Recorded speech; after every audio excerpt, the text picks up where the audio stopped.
Somos Radio 19 de Abril.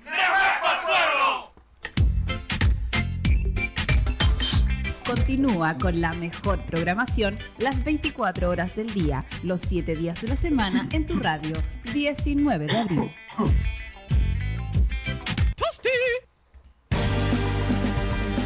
Bienvenidos al programa A Río Revuelta, espacio de entrevistas, debate y análisis de Chile, Wallmapu y el mundo. Con Dani, Ale y Kiko. Escúchanos todos los jueves desde las 20 horas por Radio 19 de Abril.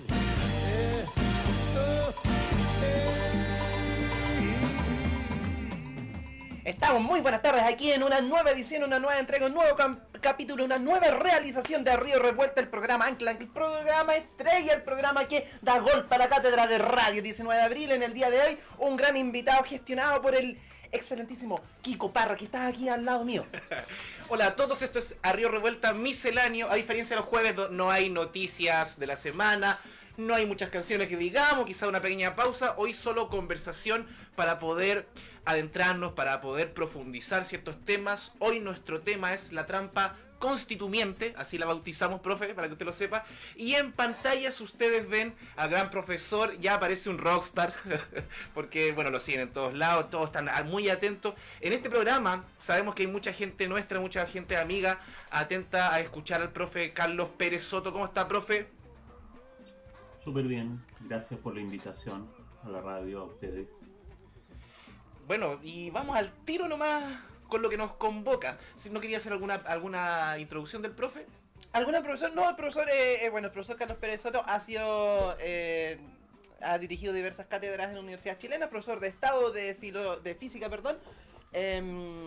También aborda temáticas de filosofía, entre otras cosas.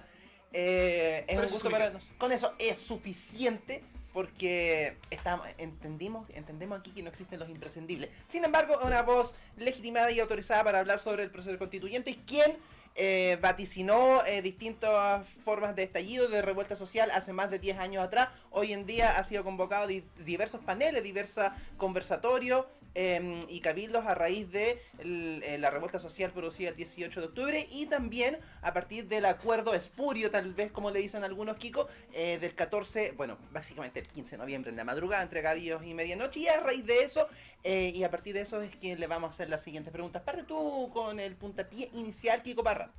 Sí, profe, bueno, también recordar a las personas, lo tuvimos acá, lo tuvimos en la población San Joaquín. Hicimos unas escuelas constituyentes donde hubieron grandes personajes tratando de conversar, tratando de reflexionar sobre lo que se venía. En ese tiempo no esperábamos pandemia, no esperábamos, en ese tiempo ya estaba la trampa constituyente, por eso mismo estuvo acá el profe. Y vamos a partir, profe, lo que queremos saber, la trampa constituyente. ¿De qué se trata esta trampa constituyente y qué significa para el pueblo hoy en día? O sea, sabiendo de que la trampa constituyente se hizo, como dice mi compañero, entre gallos y medianoche, ¿cuáles son las consecuencias? Partamos por eso, profe. Bueno, la principal consecuencia es que la asamblea o la convención constituyente, tal como está planteada, no es una convención realmente democrática. Esa es la principal consecuencia, ¿no? No hay garantías reales en las elecciones de constituyentes para los independientes, no está clara la participación de los pueblos originarios, no hay iniciativa popular de mociones constituyentes, no hay obligación de dar cuenta pública, no hay revocatoria de mandato, el sistema electoral favorece abiertamente a los mismos partidos políticos contra los cuales se hizo, ¿no es cierto?, la revuelta del 18 de octubre en adelante. Entonces, hasta el momento no tenemos garantía de que la composición de la convención constituyente sea una composición realmente democrática. Y a raíz de eso, bueno, yo quisiera preguntar cuáles son los incentivos entonces para que la gente vaya a votar por el apruebo, porque hoy en día estamos siendo bombardeados por esta franja política, entonces se convence a distintas personas a votar en primer lugar por la alternativa de apruebo y en segundo lugar por la alternativa de convención constitucional.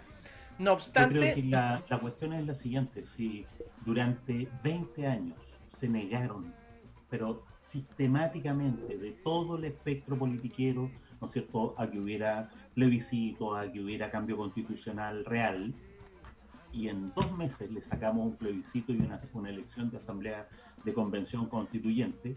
Eso quiere decir que tenemos la fuerza suficiente como para, durante el funcionamiento de la convención constituyente, seguir presionando para obtener una constitución más razonable, en todo caso más razonable que la que tenemos actualmente, y ahí dependerá de la fuerza con que nos manifestemos, ¿no es cierto?, qué tan avanzada es la constitución que podamos sacar. Lo que hemos visto es que los poderes politiqueros que están ampliamente deslegitimados son sensibles a su deslegitimación. Han llegado al extremo en que no pueden ignorar su falta de legitimidad. Y entonces nosotros tenemos que representarle esa falta de legitimidad permanentemente en el plebiscito, en la elección de constituyentes y después, lo más importante, durante el funcionamiento de la convención constituyente. Yo creo, esa es la presión más importante, ¿no? Cada paso es relevante. Primero, sacar y convocar mucha gente a votar. Enseguida, sacar una diferencia muy grande, porque la convocatoria es una herramienta de presión, la diferencia que saquemos respecto del rechazo es una herramienta de presión, la cantidad de concejales, de constituyentes que saquemos es una herramienta de presión, pero sobre todo, durante el funcionamiento de la convención, la principal herramienta de presión es seguir en la calle. Sí, bueno, vimos hace unos días también una charla que tenía con alguien que representa quizás desde el lado académico a este acuerdo por la paz. Estuvo con Fernando Atria. Varios esperábamos sangre, no se dio tanto, pero usted ahí citó a Héctor Testa, que hablaba de las salidas a la trampa, pero igual nosotros lo tuvimos acá en un programa, precisamente de la San Joaquín, donde decía que era más probable que el virus se convirtiera en buena persona a que la convención se transformara en una asamblea constituyente. ¿Qué piensa eso respecto a la facilidad o a la posibilidad que tenemos? Lo que yo recomiendo que vean los artículos de Héctor Testa en la revista de Frente, porque él ha sido muy claro en especificar en qué consiste la trampa, ¿no? Y ha propuesto alguna salida, y desde luego la principal herramienta, como digo, es la presión permanente. Pero una cosa que Héctor ha mostrado, porque él conoce todos los procesos constituyentes que han existido en los últimos 20 años en casi todo el mundo, ¿no? Es que ningún proceso constituyente termina tal como empezó. Todos los procesos constituyentes han tenido durante su implementación modificaciones muy importantes, de muy grueso calibre. Está el caso de Bolivia, por ejemplo, que prácticamente tuvieron que hacer, ¿no es cierto?, el acuerdo que posibilitó la Asamblea Constituyente de nuevo, sobre la marcha. Eso, como digo, si después de 40 años, en un mes, les sacamos un acuerdo tramposo y lo que quieran, yo creo que con una presión de ese mismo tipo y no dejándose engañar, ¿no es cierto?, por ya tenemos la asamblea, ya para qué siguen protestando. No, hay que seguir en la calle con, ojalá, la misma radicalidad, ¿no es cierto?, de octubre, y sobre todo con un programa. Yo pensaba también que iba a tener una mayor controversia con Fernando Atria, ¿sí? Yo iba dispuesto a lo que suelo hacer, pero él dijo una cosa que yo dije, no, entonces no hay que pelear con Fernando Atria, ¿no? Lo que dijo es, tenemos que buscar una constitución de máximos. Si Fernando Atria está por esa alternativa, yo estoy dispuesto, ¿no es cierto?, primero a cobrarle la palabra, porque no es creerle, ¿no? A los políticos no se les puede creer. No, uno les tiene que cobrar la palabra, y solo se puede cobrar la palabra con la gente en la calle. Esa es la única manera de cobrar la palabra. Si usted dijo constitución de máximo, usted está diciendo que aquí va a haber un programa constitucional, ¿no?, que devuelva los bienes comunes al pueblo chileno, que le quite, ¿no?, el aval estatal a los bancos privados, ¿no?, que termine con los subsidios en educación y en salud y construya un Estado capaz de hacerse responsable de la educación, de la salud, de la vivienda, y todo el mundo olvida de las pensiones, ¿no? Eso es una constitución de máximo. Entonces allí, ahora, antes del plebiscito, después en la elección de constituyentes y después durante la convención constituyente, lo que va a estar en juego es qué entendemos por constitución de máxima. ¿Ah? Ahí hay que cobrarle la palabra desde la izquierda, ¿no es cierto?, más radical, con un programa constitucional suficientemente radical, suficientemente claro. Profesor, yo tengo una consulta. Históricamente en Chile ha sido muy difícil que tanto el centro con la izquierda, inclusive más aún ahora con las distintas divergencias que existen entre este amplio espectro político, puedan lograr más del 70%, más de 2/3 de las votaciones electorales. Eso ha sido muy complejo en el pasado, ha sido muy complejo en los últimos 30 años también. Existe una porción del pueblo chileno, estamos hablando de extracciones de clases populares, que sigue votando por la derecha, ya sea por clientelismo, por asistencialismo, por alguna prebenda, bueno, seamos honestos, o porque le compran el balón de gas para votar por ellos y a cambio de una foto dentro de la urna. Es muy difícil, inclusive con un programa amplio que genere suficientes consensos, que el centro y la izquierda logren tener más del 70%, y esa es una de las principales trampas del acuerdo del 14 o 15 de noviembre. ¿Cuál es la salida a esa situación en donde se pone nuevamente una amplia mayoría en las mismas condiciones que una minoría espuria? Yo voy a ser súper práctico. No declaraciones de principio ni vaguedades, súper práctico. Aquí la izquierda más radical tiene que lograr 1/3 de la Asamblea Constituyente más 1 para bloquear el acuerdo de 2/3 de el centro y la derecha. El centro es así ¿no es cierto?, de chico, y la derecha es gigantesca, ¿no es cierto?, porque aquí cuenta como derecha más de la mitad de la Concertación. Entonces, lo que hay que hacer es un paraguas, ¿no es cierto?, de elección de constituyentes suficientemente grande como para asegurar 1/3 que nos permita vetar, ¿no?, que nos permita ejercer, porque está la regla de los 2/3, ejercer la posibilidad del veto que esa regla de 2/3 pensada al revés nos permite, ¿sí? Si no logramos eso, bueno, quiere decir que no nos merecemos un Chile distinto, ¿sí? Pero aún así, si no logramos 1/3 más 1, todavía la presión en la calle puede doblarle la mano, ¿no es cierto?, en los aspectos, ¿no es cierto?, más deslegitimados del sistema. ¿Ah? Está el problema, ¿no es cierto?, de los pueblos originarios. Ahí, como decía Héctor, hay mucho avanzado, la derecha no se va a quemar por defender, ¿no es cierto?, a las industrias forestales y sacrificar el móvil. En el caso de las AFP, son objetivos que se pueden lograr, ¿no? Entonces, programa mínimo es sacar 1/3 más 1, si no, y aún así, de todas maneras, mantener la presión en torno a un programa constituyente radical, claro, ¿sí? Y no es muy difícil. Como acabo de mencionar, 3-4 puntos en que ese programa... Ahora, yo creo que hay objetivos políticos puntuales que ir persiguiendo. El primer objetivo político es lograr que mucha gente vaya al plebiscito. El segundo objetivo es lograr que la diferencia sea muy grande. Entonces, para el primero no tenemos que dejarnos amedrentar por la pandemia, para el segundo tenemos que decirle a la gente claramente, mire, aquí hay que votar a prueba, qué sé yo, ¿sí? El tercero es sacar 1/3 más 1, ¿sí? Pero hay otro objetivo político que yo creo que hay que perseguir. Tenemos que presionar para que la regla de los 2/3 funcione de otra manera, ¿sí? Lo que yo he planteado es que hay que pelear para conseguir un plebiscito intermedio. Es decir, los acuerdos en los que la Asamblea no logre los 2/3 van a plebiscito. Ese es el plebiscito intermedio, ¿sí? Hay un plebiscito ahora, ¿no es cierto? Después la Asamblea funciona. En todo aquello en que no se alcancen 2/3, hay que hacer un plebiscito intermedio para que el pueblo chileno decida las grandes cosas, ¿sí? Intermedio, ¿por qué? Porque después, dado los resultados de ese plebiscito, la Asamblea se juntará, redactará la Constitución de manera más o menos coherente y viene el plebiscito final ratificatorio. El objetivo del plebiscito intermedio sigue siendo una posibilidad, porque noten ustedes que las reformas constitucionales para hacer funcionar la Asamblea todavía no las terminan. Todavía no está claro cómo van a participar los independientes, todavía no está claro cómo van a participar los pueblos originarios. Es decir, hay una reforma constitucional pendiente.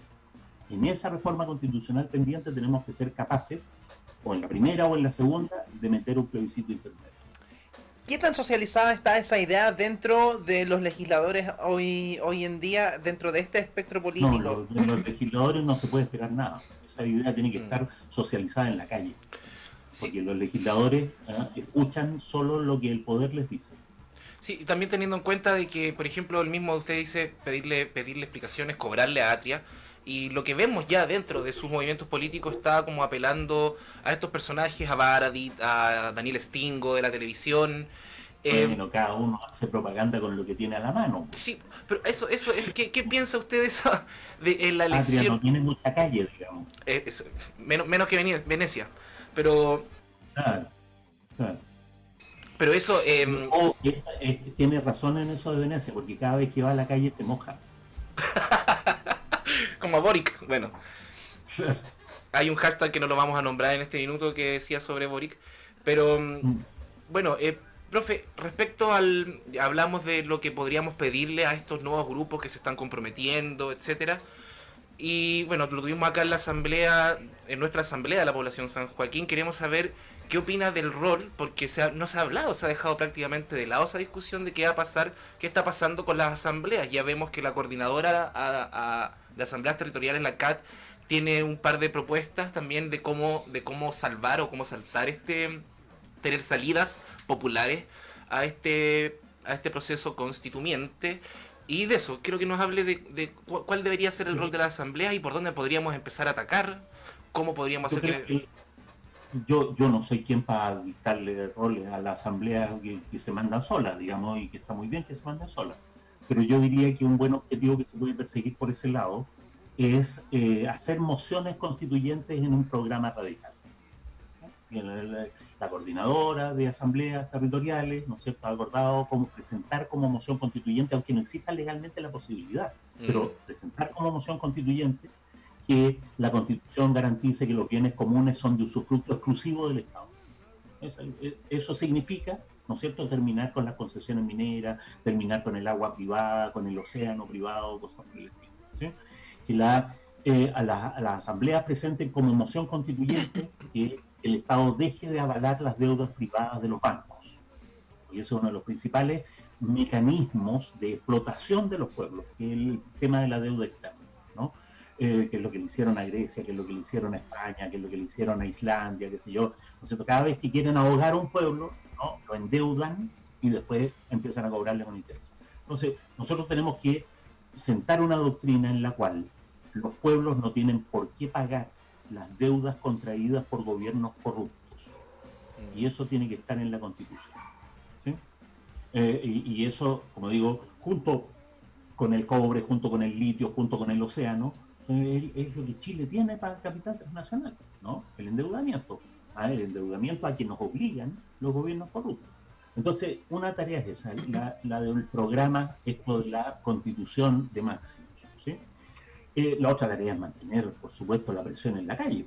Esas asambleas tienen que deliberar, tienen que hacer una gran tarea de educación que la están haciendo, de participación política, pero eso tiene que manifestarse también como presencia en la calle, ¿sí? Lo que no se puede hacer, y yo en eso voy a ser muy explícito, ¿no?, es restarse del proceso. Porque se ha visto que los gobiernos oligárquicos, los gobiernos neoliberales, son capaces de gobernar con el 20% de la población. Eso es lo que pasó en Colombia. En Colombia hay elecciones en que han tenido una abstención del 80%. Y el presidente sale elegido con un 20% y gobierna para el 100%, de todas maneras, ¿sí? Entonces, el carepalismo respecto de las abstenciones en las elecciones norteamericanas que van a haber en noviembre son del 50%. Solo vota la mitad de los norteamericanos, vota mucho menos de la mitad de los colombianos, vota menos de la mitad de los peruanos, ¿no es cierto? Solamente en los países, ¿no es cierto?, que son el eje del mal, en Venezuela, en Bolivia hay participación. Pero en Argentina la abstención es del orden del 45%, y en Chile el Parlamento actual fue elegido con menos del 50% de los ciudadanos, ¿sí? Ahora, ¿Se nota eso? ¿Se nota la abstención? En absoluto, los compadres gobiernan igual, y si de repente, ¿no es cierto?, al plebiscito o a las elecciones presidenciales llega el 20% de la gente, van a gobernar igual. Entonces, este procedimiento de que las democracias pueden funcionar con bajísima intensidad reduce al absurdo la idea de retirarse del sistema democrático. No existe tal cosa. Nosotros nos retiramos y ellos nos gobiernan igual. Es importante porque lo hemos visto de otros lados. En los plantones electorales que ha presentado la oposición venezolana, los distintos gobiernos de Hugo Chávez y ahora de Nicolás Maduro, lo que han permitido, con fortalezas y debilidades, es que el gobierno pueda seguir funcionando. Por lo tanto, eso también podría ser una trampa en los casos de los procesos populares que se están desatando recién ahora. Es decir, no hacemos un plantón electoral, pero la derecha sigue gobernando de acuerdo a los intereses de las oligarquías y de las grandes corporaciones nacionales y transnacionales que aquí pudieran habitar. No obstante, es importante acá señalar que una cosa es la votación que va a haber en el 25 de octubre de este año, en donde la gente diera la impresión de que está muy motivada y que mucha gente está interesada en participar de este sistema. No es lo mismo que es lo que va a suceder en abril, donde la gente va a pudiera decir eventualmente, bueno, sí, yo sí quería un cambio constitucional, sí quería una convención constitucional, pero la gente no está eligiendo a los candidatos. Los candidatos una vez más están eligiendo desde la élite política. Y ante esa abstención no sería culpa de la ciudadanía si es que no lo respalda. El punto es el siguiente, que estamos obligados a que cada tarea tiene un plazo y tenemos que poner determinados. Ahora, de lo que se trata es de crear una ola participación que se extienda también a abril. Si la gente tiene la sensación de que ganó por una gran participación y con una gran diferencia, puede estar motivada para votar en abril también. Pero es crucial que después del plebiscito haya presión en la calle para garantizar la participación de independientes en las elecciones. Porque actualmente la ley electoral, ¿no es cierto?, favorece netamente, y por eso es que mantuvieron esa ley electoral, netamente, uno, a los conglomerados grandes, y dos, a los partidos políticos establecidos, ¿no? Entonces, aquí, antes de abril, tiene que haber una reforma electoral que nos permita ampliar, ¿no es cierto?, la constituyentes elegibles, ¿sí? Pero no cualquier independiente nos resultaría útil. Ahí hay que tener ojo también, porque puede haber independientes de extrema derecha, ¿no? No, lo que nosotros queremos son independientes que estén por trabajar una constitución, como dice Fernando, de máximos, una constitución que cambie radicalmente el modelo, ¿ah? Y yo creo que esos independientes son los que tienen un programa global, no un programa local. Este ejemplo lo he dado muchas veces, ¿no? Imagínense, lo decía yo en octubre, en noviembre, que se elige como constituyente a la persona que lideró, ¿no es cierto?, en Freirina, que no sé quién es, ¿ah? No sé quién es, pero el caso es ficticio. Pero ahí pelearon para que no les pusieran 200.000 chanchos en un pueblo, ¿no es cierto?, en una caleta. Supongamos que el señor que lideró eso es un cura ecologista, que no quiere, ¿no es cierto?, que está a favor de las cuestiones ecológicas. Entonces llega a la Asamblea Constituyente defendiendo cuestiones ecológicas, pero es cura. Y entonces cuando lo llevamos al aborto, el compadre vota con la derecha. No sé si se entiende. De repente podemos tener feministas que votan por la derecha en cuestiones ecológicas. Podemos tener ecologistas que votan por la derecha en cuestiones indígenas y cuestiones políticas. Entonces necesitamos independientes que se matriculen con un programa amplio y radical, que sean, ¿no es cierto?, que mantengan una postura más o menos coherente en todos los ámbitos, porque aquí hay ámbitos que son muy delicados. La democratización de las Fuerzas Armadas, el problema de la deuda, ¿no es cierto?, y del capital financiero es muy delicado. Entonces, yo respeto muchísimo, ¿no es cierto?, a las víctimas de abusos sexuales, ¿no es cierto?, producidos desde la Iglesia, ¿no? Y ellos, que son las víctimas que se querellaron contra Caradima, armaron un movimiento y quieren ser constituyentes. Qué bueno que estén presentes. Pero ¿cuál es el problema? El problema es que representan un interés particular. No sabemos qué piensa esa gente, más allá del abuso sexual, ¿no es cierto? Y de la pelea que tienen contra la Iglesia Católica sobre la deuda externa, sobre los bienes comunes, sobre el aborto, sobre los pueblos originarios. Entonces, ojo con los independientes, porque independiente no es una garantía. Yo quiero preguntar entonces cuáles se debieran ser las grandes categorías o los grandes relatos que debieran unificar a aquellos constituyentes que se presentarían en abril en la papeleta. Entendiendo que nosotros... ¿Alguna vez tiene que haber izquierda en este país? No. Desde el 11 de septiembre del 73 para adelante que no hay izquierda. Es como que la izquierda lo hubieran matado entre el 73 y el 78 y no nació nunca más, ¿no? Tiene que haber izquierda en este país, hay que reivindicar ese referente. Somos la izquierda. ¿Qué significa eso? ¿Que somos prosoviéticos? No, la Unión Soviética no existe. ¿Que vamos a defender a Maduro? No, Maduro es un corrupto, no. Izquierda significa que los bienes comunes son de usufructo, ¿no es cierto?, social. Izquierda significa que el Estado es responsable de la educación, de la salud, de las pensiones, de la vivienda de manera descentralizada. Izquierda significa democratización del sistema político. Tenemos que dotar de contenido, ¿no?, a ese referente. Pero ustedes vean, ¿no?, lo que hay ¿quién en el Frente Amplio diría somos la izquierda? No sé si se dan cuenta. Le ha costado. Cuando nacieron les costó definirse. Me entrevistó Gonzalo Silva y me decía lo mejor, lo peor. Entonces me decía, ¿qué es lo mejor, lo peor del movimiento popular? Y yo le decía, mira, lo mejor del movimiento popular es el movimiento popular. Lo peor del movimiento popular es la izquierda. No tenemos una izquierda a la altura del desafío que nos han planteado, ¿no es cierto?, los millones de personas que se manifestaron en la calle en octubre. Y si de aquí a abril podemos armar una izquierda en torno a un programa, ¿no?, una izquierda diversa, con muchas sensibilidades, con muchos movimientos, con muchas formas orgánicas, eso es lo que tenemos que hacer. Sabiendo que nos escuchan igual asambleas y también queriendo dotar de un poco de contenido, que es lo que ha faltado en toda esta campaña por el apruebo, que el vaciamiento de contenido ha sido planificadamente, se ha planificado vaciar de contenido hasta el mismo acuerdo de no nombrar lo que tenemos que decir. Por eso mismo yo le quería preguntar por algo que usted mismo nombró en la asamblea, en la charla que tuvimos acá, hablar de algo que no se ha hablado de la renacionalización de recursos naturales y de la doctrina Novoa-Monreal. Si usted podría explayarse, profe. Lo que yo creo es que hay que recordar, este es un gran ejemplo histórico, una de las grandes cosas, ¿no es cierto?, del gobierno de Salvador Allende, es que para nacionalizar el cobre se estableció una doctrina jurídica, ¿no?, internacional.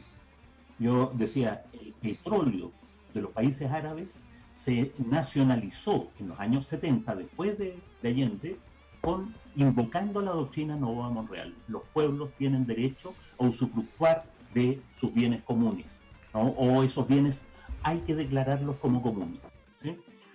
Actualmente hay que establecer una doctrina del tipo Novoa-Monreal, ¿no?, en el sentido de declarar nulas las concesiones de bienes naturales hechas por gobiernos corruptos. Y hay que declarar corruptos a los gobiernos que han renunciado al usufructo de la renta, en este caso, la principal renta que hay en Chile es la renta minera, ¿no? Yo no sé si ustedes saben que esto es indignante, ¿no?, que la renta a la que el Estado renuncia se llama renta graciosa. La renta graciosa, así se llama técnicamente en la Facultad de Economía, ¿no? Las empresas mineras obtienen una renta graciosa del orden de 20.000 millones de dólares anuales. Una renta graciosa que se ha acumulado hasta el orden de los 300.000 millones de dólares en 30 años, ¿no? ¿Por qué se llama graciosa? Porque el Estado graciosamente renuncia a usufructuar de la renta y lo que cobra es un royalty, que además en Chile es un royalty cagón, del 3%, que las empresas mineras además pueden elegir no pagar. Entonces, ¿qué hay que hacer? Yo lo he dicho muchas veces, hay que hacer un juicio público y meter a la cárcel a Ricardo Lagos Escobar, a Eduardo Frei, excepto Ruiz Tagle, por el daño patrimonial incalculable que le han hecho a este país, ¿no? Personas que permitieron prosperar la renta minera de esa envergadura deberían estar en la cárcel, ¿no? Entonces, cuando uno dice, ¿no? Don Ricardo es un delincuente, está poniendo las cosas en su... Y eso tiene que ir en la Constitución, ¿no? En la Constitución actual hay un truco que permite que las empresas mineras no sean propietarias de los minerales. No son propietarios, no sé si saben. El propietario de los minerales es el Estado chileno, porque la ley de nacionalización del cobre sigue vigente y tiene rango constitucional. Lo que pasa es que el propietario concesionó las minas y renunció graciosamente a las ganancias. Por eso se llama renta graciosa, ¿sí? Hay cálculos, ¿no es cierto? Orlando Caputo, qué sé yo, Rafael Agacino han hecho cálculos de cuánto es lo que las empresas mineras, ¿no es cierto?, transnacionales han apropiado. Es gigantesco. Toda la educación, toda la salud, todas las pensiones de Chile se ha ido, ¿no es cierto?, gracias a estos delincuentes que graciosamente regalaron la ganancia.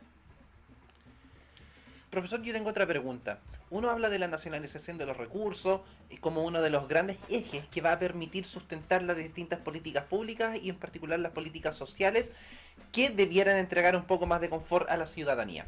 No obstante, eso se cruza con otro paradigma que uno también está tratando de derribar, que es el extractivismo, que es que las naciones del sur, como el caso argentino con la soya, como el caso de Venezuela con el petróleo, como el caso de Chile con el cobre, independiente de quién sea el dueño o para dónde vaya el excedente, que en este caso sería súper beneficioso que fuera para todos los chilenos y todas las chilenas y todos quienes quieren venir acá, y no para las grandes corporaciones, el daño al medio ambiente va a ser el mismo. Entonces, Yo no puedo estar de acuerdo con el extractivismo, con la idea de extractivismo, no puedo estar de acuerdo. La impresión que a mí me da esa doctrina, por muy de izquierda que se presente, ¿no? Es que los europeos saquearon el planeta durante 500 años. Y ahora que nosotros podemos usar los recursos para nuestro beneficio, nos vienen con que cuidemos el medio ambiente. O sea, hay que ser el colmo de carepalo, ¿no? Ahora que ellos cambiaron todas sus industrias contaminantes al tercer mundo. No sé si saben que la India es el basurero del mundo. Se pusieron de acuerdo en llevar todas las industrias químicas a la India. La India, un país de 800 millones de habitantes, ¿no es cierto?, es como Quintero, ¿no es cierto?, es como la bahía de Quintero del planeta, ¿no es cierto? Y entonces, compadres, dicen, pero ahora hay que cuidar el medio ambiente y, por supuesto, plata de las transnacionales y plata de las fundaciones norteamericanas para los ecologistas. ¿Por qué? Porque extractivismo significa nosotros tenemos derechos y ustedes no, ¿no? Yo creo que los recursos naturales hay que explotarlos con el máximo de cuidados ambientales posibles. Es perfectamente posible, ¿no es cierto?, desalinizar agua del mar y no sacársela a las comunidades de la precordillera ni a los glaciares. Es perfectamente posible, ¿no es cierto?, reciclar los desechos del cobre para que no contaminen los cursos de agua. Tecnologías para eso hay, ¿no? Lo que un Estado responsable tiene que hacer es explotar los bienes, los recursos naturales, de tal manera que que esa explotación tenga el menor impacto. Y que no nos digan, es que entonces no va a ser negocio. Claro, no va a ser un negocio neoliberal, pero las tasas de ganancia que obtiene el litio y el cobre son de tal envergadura que nosotros podemos renunciar a la mitad de esa ganancia con tal de cuidar el medio ambiente, y aún así, para el pueblo chileno, ¿no es cierto?, sería un usufructo beneficioso. Mi opinión es que el extractivismo es una moda academicista que proviene de sectores académicos financiada por transnacionales y por fundaciones europeas y norteamericanas, que inhibe la lucha de los pueblos por recuperar los bienes comunes para usufructo común. Brutal. Lo vamos a poner a desafiar a la academia entonces. ¿Cuál es la postura que debiera tener los sectores de la investigación, los sectores de la academia, los profesores universitarios que están postulando los proyectos anillos, los Corfo, los Fondesit, a estos distintos programas de fomento pesquero, por ejemplo, y que nada dicen respecto de la contaminación en las aguas, de la contaminación en los mares, en las desembocaduras de los ríos? ¿Cuál es el rol que debiera cumplir? El 90% de la investigación académica que se hace en tecnología está vendida y atada de pies y manos a las transnacionales y al usufructo neoliberal. Las universidades en América Latina, incluso las universidades estatales, están completamente al servicio de la industria pesquera, de la industria farmacéutica, y no solo eso, sino que como política universitaria, ¿no?, promueven, ¿no?, estas firmas de convenio en que las transnacionales ponen plata, las universidades ponen el saber y el saber queda privatizado en manos de una transnacional. Nosotros acá somos dignos estudiantes y graduados de la Universidad de Concepción y sabemos que el centro EULA se terminó convirtiendo en una consultora privada en particular de las forestales y de distintas pesqueras de la zona. Ingeniería en la madera, claro. La Universidad de Chile, ¿no? Está llena de convenios con la industria farmacéutica. Mire. ¿Eso qué significa? Que se hacen en Chile estudios que nadie conoce, que no son públicos, sobre fármacos que después, solo si no fracasan acá, ¿no es cierto?, se aplican en Estados Unidos y en Europa. Evidencia científica, o sea, evidencia y confesión de partes hay por sobre todo, como por ejemplo, o sea, hay por todos lados, perdón, como lo confesara el Premio Nacional de Ecología del año 2018, profesor Fabián Diaksich de la Universidad Católica, donde él dijo que era conminado, prácticamente obligado a maquillar informes de distintas industrias forestales, desde las MPC hasta Bosques Arauco, a solicitud del rector Ignacio Sánchez. Por tanto, ¿cuál es el llamado y cuál es el rol que debe jugar la ciencia en este nuevo momento político a partir del 25 de octubre, entendiendo este cambio en la sociedad chilena y su correlato a nivel político? Es que yo creo que los científicos como gremio, ¿no es cierto?, son plenamente sensibles al auge o a la depresión del movimiento popular. Yo no creo que haya algo intrínsecamente perverso en la comunidad científica, que los científicos sean unos ambiciosos de dinero o de poder, ¿no? Lo que yo creo es que la comunidad científica ha derivado en lo que ha derivado debido a la falta de un movimiento popular, a la falta de una izquierda, ¿no es cierto?, que ponga todos estos puntos sobre la mesa. Cuando la haya, cuando el movimiento popular tenga un auge, entonces los científicos, por ejemplo, yo creo que es interesante ese síntoma. Un científico empieza a autodenunciar a la comunidad. ¿Por qué? Porque hay porque hay un 18 de octubre, por eso. Porque el movimiento popular entra en auge, los científicos empiezan a preguntarse como ciudadanos comunes y corrientes que son, y nosotros en qué parado vamos, ¿no? Lo mismo pasa con los artistas. No son los artistas o los científicos los que mueven el movimiento popular. El movimiento popular el que entusiasma a los artistas y a los científicos. Entonces, cuando hay gente en la calle, los arquitectos, los médicos, los científicos, los artistas se empiezan a poner las pilas, ¿no? Piensen ustedes lo conservadoras que eran las profesiones en este país, reaccionario, católico, oscurantista y fascistoide, hasta 1965. Cuando se abrió la expectativa, primero Revolución y Libertad, después Revolución, todos los gremios, hasta los más conservadores y elitistas, empezaron a sacar soluciones al servicio, ¿no es cierto? En esa época se decía al servicio del pueblo, arquitectura, al servicio del pueblo, medicina, educación, al servicio del pueblo. Es el auge del movimiento popular el que entusiasmó a los intelectuales. En ese caso, ¿cómo podemos...? Usted hablaba recién también de personas que deberían estar presas, como el expresidente Ricardo Lagos, tenemos varios de sus personeros que fueron parte de todas estas privatizaciones. ¿Cómo cree? Los presidentes de poder, todos. Todos, y también por eso, y podemos recién nombrar el fascismo, que es una palabra que se evita acá, donde está representado, tiene posiblemente van a tener el 1/3, el fascismo directamente. ¿Y cómo podemos lidiar, vamos a poder, usted cree que vamos a poder trabajar en ese sentido con ese fascismo ahí al lado y con parte del centro, que ahí está el Partido Socialista, la ADC, vamos a poder, o cómo vamos a poder sortear esas mentiras que estamos acostumbrados a que nos digan de que se van a socializar, que, no sé, quizás digan renacionalización de los recursos en la medida de lo posible, o cómo nosotros desde una izquierda más radical podemos negociar o cómo podemos enfrentarnos a esa situación? Bueno, de la única manera en que hemos podido o intentado siempre, a lo largo de los últimos 200 años, el único recurso que tiene el movimiento popular es salir a la calle a poner demanda. Nosotros no tenemos, no fuimos a colegios cuicos para tener amigos, ¿no es cierto?, que ahora son diputados. No es ese el mecanismo, ¿no? La Iglesia Católica, la clase política se relacionan de esa manera, así como, yo estudié en el mismo colegio y te voy a ofrecer pega y tú me vas a devolver un favor político. Esa cuestión de capilla, el movimiento popular no la tiene. Lo único que tiene el movimiento popular son una infinidad de organizaciones de base, ¿no?, que tienen grandes dificultades para coordinarse entre sí, pero que cuando se mueven todas juntas son imparables. Esa es la lección del 18 de octubre, ¿no? Cuando se mueven todas juntas, todos los políticos saltan, se asustan, se apuran a ofrecer lo que no habían ofrecido, ¿no es cierto? Se ponen pálidos y además se ponen ingeniosos, ¿no? Porque ofrecen, pero se ponen ingeniosos a hacer el tejimaneje por debajo. No, nosotros no podemos contar, ¿no?, con una política de cúpulas. Lo que podemos contar es con una política para presionar a las cúpulas. Me parece. Hoy las elocuentes palabras del profesor. Lo convencía todo. Mire, profesor, estamos tratando de hacerle pregunta incómoda. Oye, a propósito de eso, tenemos una consulta. Usted algo insinuó sobre la maquinación de el gobierno chino dentro del estallido social, en particular con la quema de metro.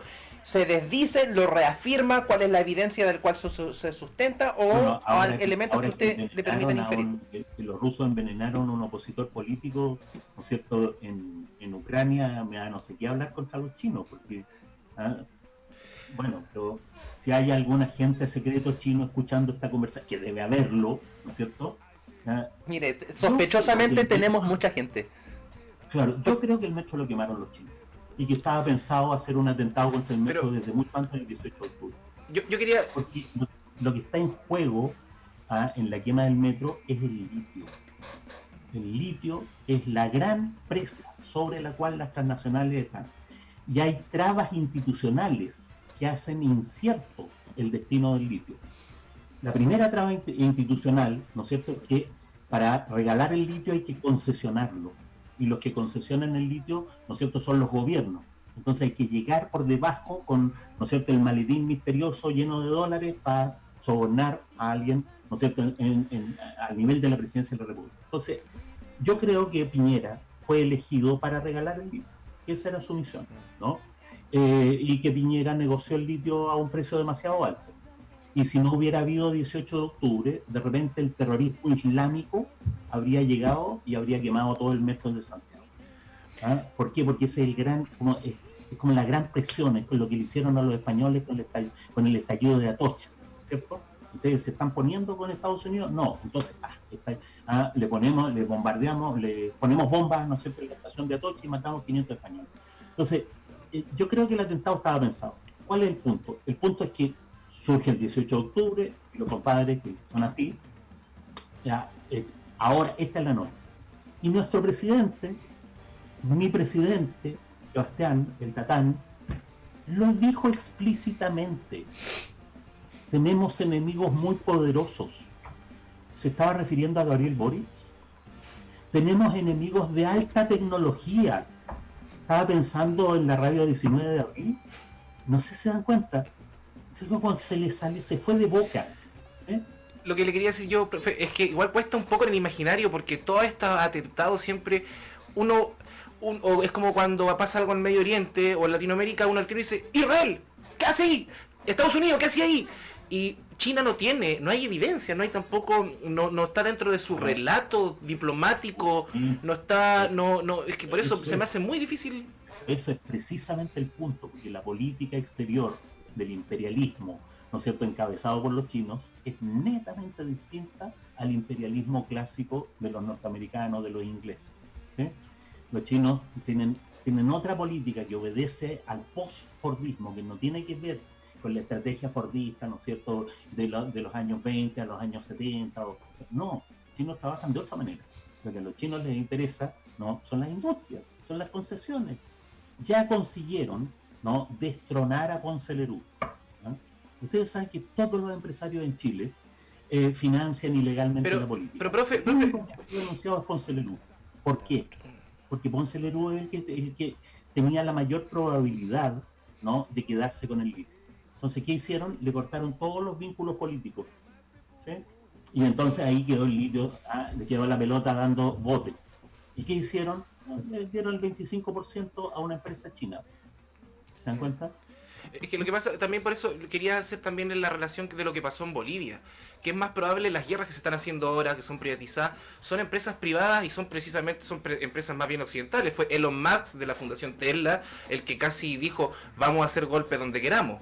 Y pasó en Bolivia por el litio. Entonces, Pero, yo a mí, en mi imaginario, dentro de todas estas cosas que puedan pasar, golpes de Estado, cosas, o estos montajes, o esta destrucción, o atentados, me lo imagino más desde estas agencias de guerra privadas, de estas agencias corporativas privadas, más que de un gobierno, más que del gobierno de Estados Unidos o chino.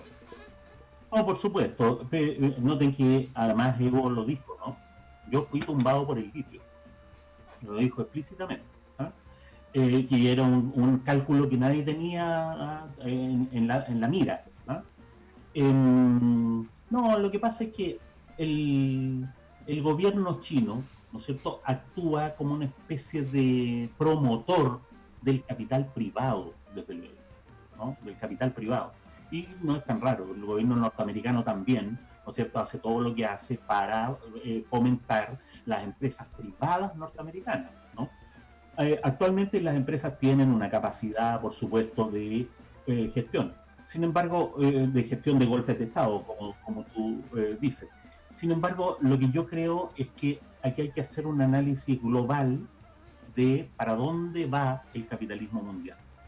¿No? Aquí la cuestión de fondo, la tesis que hay detrás de lo que estoy diciendo, una cuestión conspirativa, de una cuestión muy concreta. Especulación. No, lo que hay de fondo es la hipótesis de que el centro del capitalismo mundial se movió a China, de que el centro hegemónico del capitalismo mundial no está en Estados Unidos y en Europa, sino que está en China y en el eje que los chinos han formado, con la India por un lado y con Rusia por otro lado. Y a nivel así como en quinto o décimo lugar, ¿no es cierto?, con Brasil y México, que los brasileños creen que forman parte del BRIC, cuando en realidad el BRIC son 3 países, ¿no? China, Rusia y la India. Pero ahí están los mexicanos y están los brasileños, porque son las potencias regionales, ¿no es cierto?, Brasil en América del Sur, etc. Entonces, el Sudáfrica, en el continente africano, etc. Pero lo que yo creo, que la hipótesis de fondo, ¿no es cierto?, es el desplazamiento del centro hegemónico del capitalismo mundial. Profesor, a propósito de lo mismo, porque yo le voy a otorgar el beneficio de la duda respecto de cuál haya sido la jugada que pueda haber hecho el gobierno chino, en el sentido de que en el mundo, ministros de energía que han sido amenazados de muerte, por dónde va a pasar el gas que exporta Turquía hacia Europa, por dónde sale el gas del Cáucaso que atraviesa el Mar Negro y que llega hacia Europa, ya sea por Rusia en el norte, por Turquía en el sur. También es un tema que de geopolítica de geopolítica en general, que también se toca, también existen atentados, también existen estados patrocinando a las corporaciones privadas, de las cuales los políticos usufructan también mutuamente. Esas situaciones, así como tenemos transnacionales que tumbaron gobiernos en el año 73, también hay gobiernos que pueden estarse aliando a través de distintas formas, no necesariamente el clásico golpe de Estado, para obtener los intereses que hegemónicamente tratan de tener, valga la redundancia. Y en ese sentido, dentro de la geopolítica mundial, dentro del desplazamiento del capitalismo hacia este nuevo centro asiático, ¿cuál es el rol que debiera jugar Latinoamérica y en particular Chile de aquí a los próximos 20-30 años, dándole el puntapié inicial a su tesis, en realidad? Lo que yo creo es que Chile, Uruguay, Bolivia, ¿no es cierto?, incluso Argentina no tienen la menor oportunidad frente al nuevo centro hegemónico si no forman una alianza de países, ¿no es cierto?, que constituya una unidad económico-social mayor. O sea, la unidad mínima para poder hacer algo de resistencia es América del Sur, América Pacífico, América Atlántica, qué sé yo, ¿no? Pero ningún país individual puede, ¿no es cierto?, tener capacidad de negociación. ¿Ah? Además con un poder tan insidioso.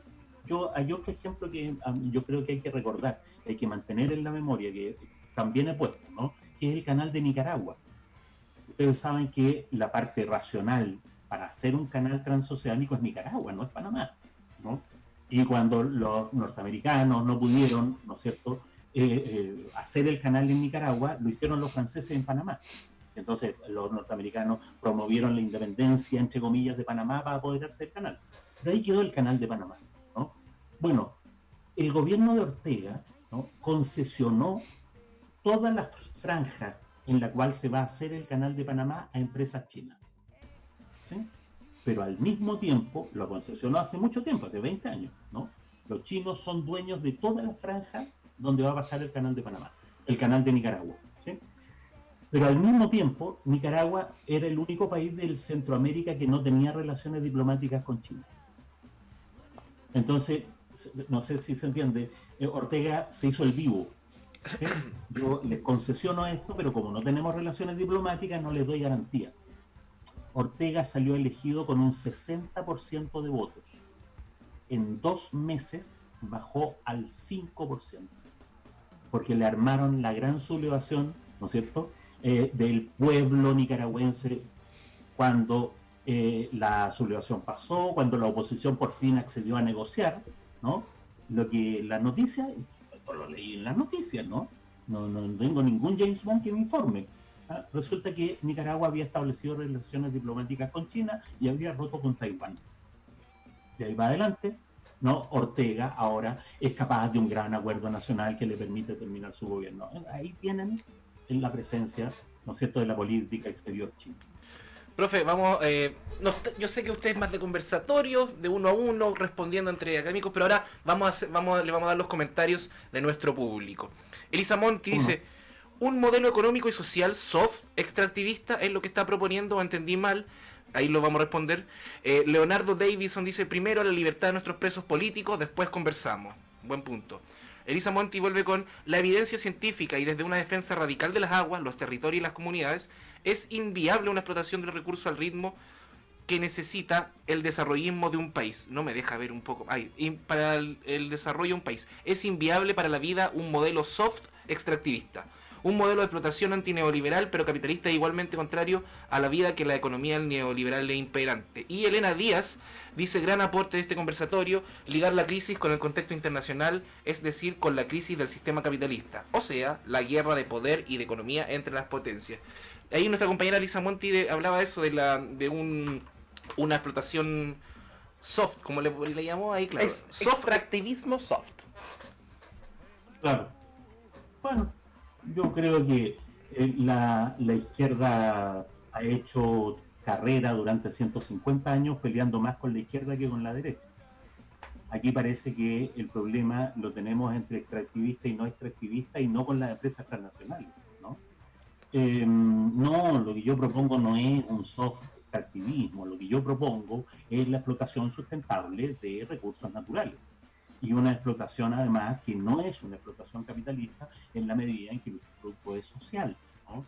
En que el Estado actúa como propietario, pero la renta minera se distribuye en educación, en salud, ¿no es cierto?, en vivienda, en pensiones.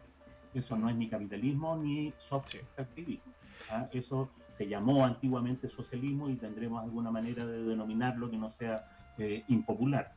No, yo no soy partidario del desarrollismo. El desarrollismo es un modelo muy concreto, ¿no es cierto?, que pensaba que la industrialización a costa del medio ambiente era la panacea. No, yo creo que para complementar, porque claro, uno habla de la renta minera, que es lo que tenemos los chilenos, pero si estuviéramos en Argentina estaríamos hablando de la soya, ¿no es cierto? Exacto. Lo que yo creo es que para complementar esta idea de que tenemos derecho a los recursos, ¿no es cierto?, naturales, es que otra tarea que tiene el modelo que tenemos que implementar en Chile es la autonomía alimentaria, ¿no? Y para la autonomía alimentaria de las comunidades locales, además, necesitamos mucha agua y mucha tecnología. Y la autonomía alimentaria es prioritaria respecto de la renta minera. Entonces ahí a lo mejor se puede ir entendiendo qué es lo que estoy entendiendo por sustentabilidad de la renta minera, ¿sí? En Argentina la soya es absolutamente destructora del medio ambiente. No sé si saben que la soya empobrece el suelo. Entonces los argentinos, ¿no?, los empresarios argentinos ganaron mucha plata con el boom de la soya. Cuando el boom de la soya pasó, ¿no?, trataron de volver a plantar trigo y ahora tienen problemas para plantar el trigo porque resulta que la soya agotó el suelo. Y hay zonas que se desertificaron con la soya. Entonces, cuando hablamos de autonomía, cuando hablamos de sustentabilidad y hablamos de autonomía alimentaria, estamos hablando de soluciones técnicas de alta tecnología que precisamente los ecologistas son los que han desarrollado, ¿no? Claro. Yo a eso me estoy refiriendo, ¿no? estigmatizar eso como soft extractivismo me parece un despropósito. Profe, ahí llegó otra pregunta porque ya vieron que la estábamos haciendo y después de esta pregunta quisiera que juguemos con la imaginación. Primero dice Daniel Muñoz, no es Daniel Muñoz el actor. ¿Qué tan importante o primordial es pelear que la nueva constitución tenga plebiscitos vinculantes y que el Banco Central deje de ser autónomo? Claro, es de primer orden, ¿no? Es de una importancia de primer orden, porque dentro de esta constitución de máximos, aparte de el usufructo social de los bienes comunes, la responsabilidad del Estado en los servicios esenciales, ¿sí? En educación, en salud, en vivienda, en pensiones, en agua potable, ¿no es cierto?, en gas, ¿ah? La responsabilidad del Estado en comunicaciones, por ejemplo, que el Estado sea responsable de dotar de internet a todo Chile, etc. Eso, ahí hay dos puntos, ¿no es cierto? El quitarle el aval estatal al capital financiero, ¿ah? Eso es un punto importante. Otro punto importante son políticas de radical democratización del sistema político chileno. Democratización significa eliminar el Senado, tener un parlamento unicameral, hacer una ley de plebiscitos vinculantes a todo nivel, ¿sí? De plebiscitos nacionales, regionales, comunales, vinculantes. Hacer materias obligatorias de plebiscito. Eso es muy importante porque si usted quiere decidir, ¿no es cierto?, si esta va a ser una zona de sacrificio o no, tiene que preguntarle a la gente obligatoriamente, ¿sí? Hacer todo el procedimiento de iniciativa popular de ley, ¿no? Esto de que se junta un número de firmas y obligan al Parlamento a discutir, no a aprobar, pero a discutir una ley, ¿no? Esto de que hay quórum parlamentarios, ¿no?, que si no se cumplen, tiene que someterse a plebiscito.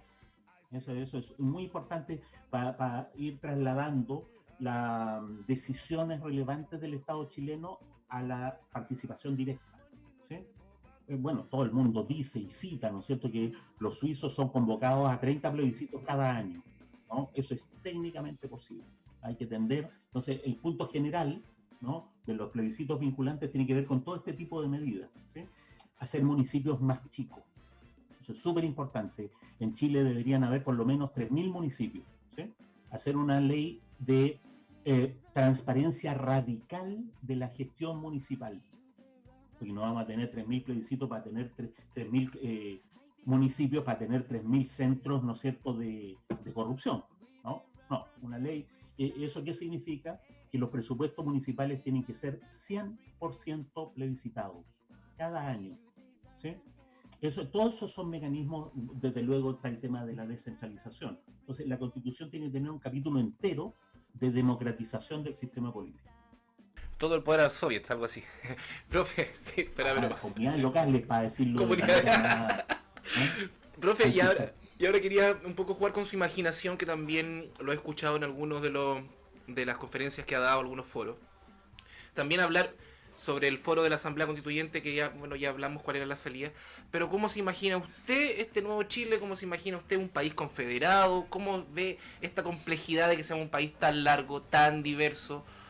Jugando a la imaginación, a la especulación, fantasías, ¿puede fantasear también, profe? No, yo soy súper práctico y creo que las cosas que imagino son plenamente realizables, son imaginación, y alguien podrá decir que soy un ingenuo, pero son plenamente realizables. Hay que tener mucho más Estado y al mismo tiempo hay que aplanar el Estado. No sé si se entiende la idea. Sí. ¿Ah? Más, pero más cerca de los ciudadanos. ¿Ah? Eso significa que la mayor parte de la gestión del Estado debería realizarse a través de los municipios. La educación, la salud, el transporte local, ¿no es cierto? La cultura debería... El 80% del presupuesto del gasto estatal debería realizarse a través de los municipios, cosa que en muchos países de Europa ya se hace, ¿no? Noten que canalizar el presupuesto del Estado a través de los municipios, pero a su vez plebiscitar los presupuestos municipales en un 100%, ¿no? Entonces, la idea es que se tienda a un sistema político en que las comunidades locales administran la mayor parte de su vida por sí mismas y en que el Estado central lo que hace es agarrar los grandes recursos, las grandes inversiones, ¿no?, y repartirlas ¿no? A lo largo, en este caso a lo largo, dice uno, ¿no es cierto?, del territorio. Si uno dijera a lo ancho sería otra poca reflexión. Más estados locales y democracias radicales de la que tanto se reía Ñoñant. Profe, estamos camino al socialismo confederativo, profesor. El infantil de la ciudadanía, ¿no? Sí. Él cree que la ciudadanía tiene que estar constantemente asesorada por gente que sabe. Por los políticos, claro. Por los especialistas políticos. Profe, nosotros le agradecemos profundamente. También queremos agradecer a través de nuestras cámaras a Verónica Miranda, que es quien hizo este contacto. Con ella fue la que organizó las escuelas constituyentes acá en nuestra población, desde nuestra asamblea, que fueron muy enriquecedoras y que hoy día siguen entregándonos más reflexión. Hemos podido, agradecemos eso principalmente de la compañera Verónica Miranda, que le mandamos un saludo desde acá. Bien, Verónica. Tiene una pregunta que se quedó en el tintero, pero que la vamos a responder después por interno, sí, no se preocupe. La vamos a responder por interno. Justo. Y, profe, nosotros simplemente decirle que nuestra humilde radio también está a su disposición cada vez que lo necesite plantear algo que se le haya quedado fuera del tintero en algún lugar, algo que le hayan censurado, están abiertas nuestras cámaras, nuestros micrófonos. Para usted le agradecemos profundamente esta conversación y esperemos tenerlo nuevamente. Compañero, palabras finales para... Hemos roto todos los estándares, todos los máximos que teníamos de sintonía. Sospechamos que son los palos blancos chinos, pero de todas formas, saludos cordiales, abrazos fraternos a todas y todos quienes nos escuchan. Hay gente que no nos escucha siempre y de repente, mira el profesor Carlos Pérez, aparece aquí esa cosa interesante. A todos ustedes, besos, abrazos. Muchas gracias por escucharnos a nosotros, al profesor aquí presente. Y a Verónica, por supuesto. Ya pues, profe, un abrazo. No sé si quiere pedir un tema antes que nos vayamos. Nos cerramos nosotros acá y ponemos un tema musical. Algo de Víctor Jara que no sea inofensivo. Que no sea inofensivo. Vamos a poner un tema antes de eso. Puerto Canción por Puerto Montt. Ya. Primero nos vamos con nuestra entrada de Río Revuelta y vamos buscando ahí Canción por Puerto Montt para nuestro profe. Muchas gracias, profe. Nos estamos viendo. A todo nuestro auditorio los dejamos acá con Póngale música. Like. Súmense el Instagram. Y nos vemos. Bienvenidos al programa A Río Revuelta, espacio de entrevistas, debate y análisis de Chile, Wallmapu y el mundo. Con Dani, Ale y Kiko. Escúchanos todos los jueves desde las 20 horas por Radio 19 de abril.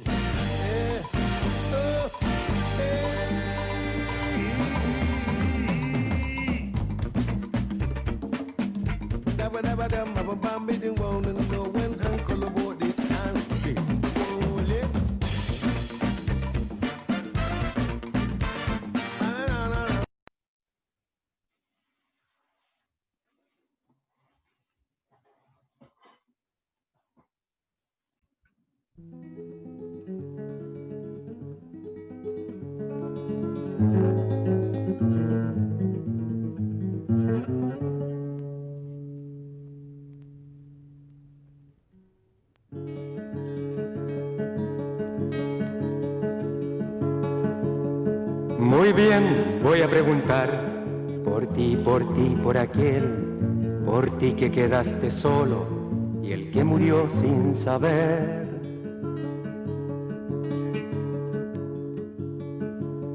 Muy bien, voy a preguntar por ti, por aquel, por ti que quedaste solo y el que murió sin saber, que murió sin saber.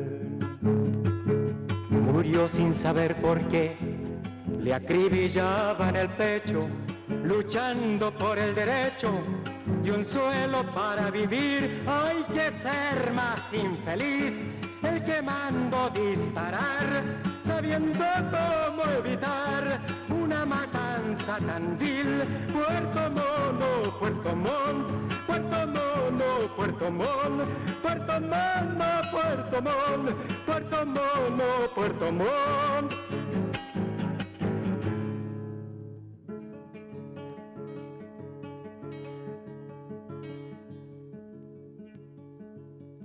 Usted debe responder, señor Pérez Sujovic, porque al pueblo indefenso contestaron con fusil.